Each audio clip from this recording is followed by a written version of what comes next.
right, good morning. It's mid-morning here. You just saw me finish that workout. Today's Monday. So that was a push workout day today. So chest, shoulders, triceps, push muscles. We did 2 exercises per muscle group and 3 sets of each exercise. So it was bench, incline bench, shoulder press with dumbbells, side lateral raises, and 2 different variations of tricep pushdowns. So took about 30 to 35 minutes to get through that today. And I've been nursing a little bit of a shoulder. I don't know.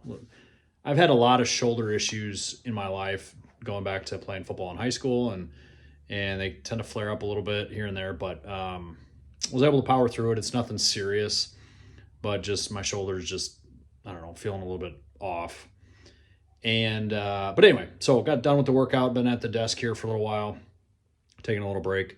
Let's talk about waking up early. So as you've maybe seen here, I'm up pretty early most days. So Monday through Friday, I'm up at 5:30, and then hit the gym at 6 o'clock in the morning. Have a cup of coffee before I hit the home gym. My number one tip in terms of waking up early is go to bed on time. Have a consistent bedtime. So for me, it's 10 o'clock. I start getting ready for bed right at 10. And that's 7 days a week. I get ready for bed right at 10 o'clock. I don't stay up till 12, 1 o'clock on the weekends, and then try to make up for it or sleep in late or anything like that.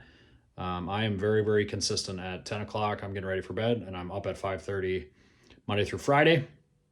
And then I have young kids, so 7 a.m. they are up and ready to go on Saturday and Sunday. And oftentimes I'm awake before that anyway, even if I try to sleep in. Like this morning, I was up about 25 minutes before my alarm went off. So yeah, so that would be my number one tip in terms of waking up early. I've been doing it, well, I guess pretty much my whole life. Even back in high school, I could not sleep in on the weekends for anything. I go to bed at 1 o'clock, 2 o'clock, whatever it is. Even in college, long road trips with basketball games and whatever, I'm up by 6, 7 o'clock. And it's been like that for 25 years now. So sleeping in is just not in the cards.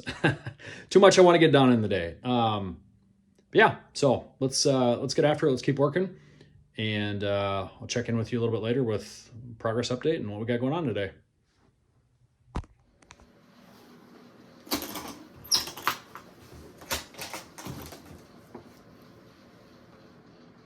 Guitar's back from the shop. It's having buzzing issues.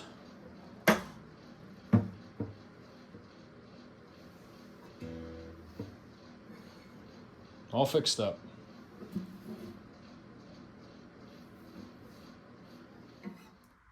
All right, it's Monday afternoon, about 3:30. Just got off the phone with a potential client for business number 2. So you already know about the deck building company. This would be business number 2 that we are attempting to launch during this vlog series. I've been engaged with him for probably a little over a month now, maybe 2 months now, discussing a potential fractional type position. So if you're not familiar with the fractional space, CFOs are very popular as a fractional. If you're in a company that maybe doesn't have a need for a full-time CFO, or maybe can't afford a full-time CFO, CMOs, people in the marketing space, is a very common fractional role as well. So this would be a fractional COO role, which in the home services and trade space, a COO and a general manager are very similar roles. And so this would be a fully remote role, up to 10 hours a week in a fractional COO capacity. So we had a potential go live date of a few weeks ago that has been pushed back a little bit for a couple different reasons, but that would be business number 2 that we are getting off the ground, and actually have another meeting later on this week with another potential client to discuss a fractional role with that company. They already know my background and skill set as well. So on the fractional side, it's going to vary based on the company that we are engaged with, whether it's more management related, more business development related, maybe more CSO related, more general manager type role. With that first company, it's going to be heavily focused on marketing and sales. So more of a CSO, MO type role initially, that'll slide more into operations as we begin working together and cleaning up some of the sales and marketing pieces that he really needs help with. So 30 to maybe 60 days from now, we are hopefully engaged with him in a fractional capacity. And hopefully we have a couple other clients by then as well. So that would be business number 2, a fractional executive type of a business, essentially consulting. But whereas a fractional role, at least in my eyes, is I'm going to be more in the business, whereas a consultant is more helping work on the business.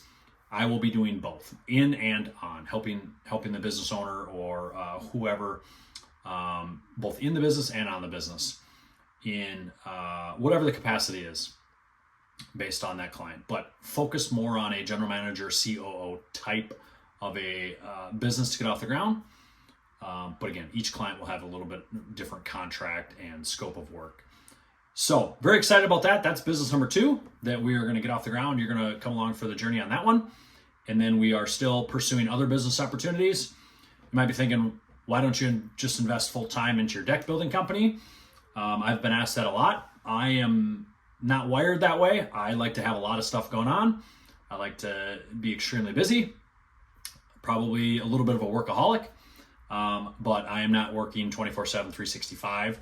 I want to stay in my lane where my value is the greatest and the ROI is the greatest, and do that with a number of different companies. So the long-term goal, whether it's a couple years, 2, 3, 4 years from now, is to be involved in 5 to 10 different companies between ownership and fractional roles with 5 to 10 companies. So that's the big goal. So we got the deck building company and launching a fractional consulting business here very, very soon. So I have one thing yet to do for the deck building company, the proposal I need to get sent off, and then that'll be it for the day. So hopefully this is enjoyable for you. Hopefully you're learning something from this, or just like following along as we go through this journey together. So thanks so much for tuning in, and we will catch you later.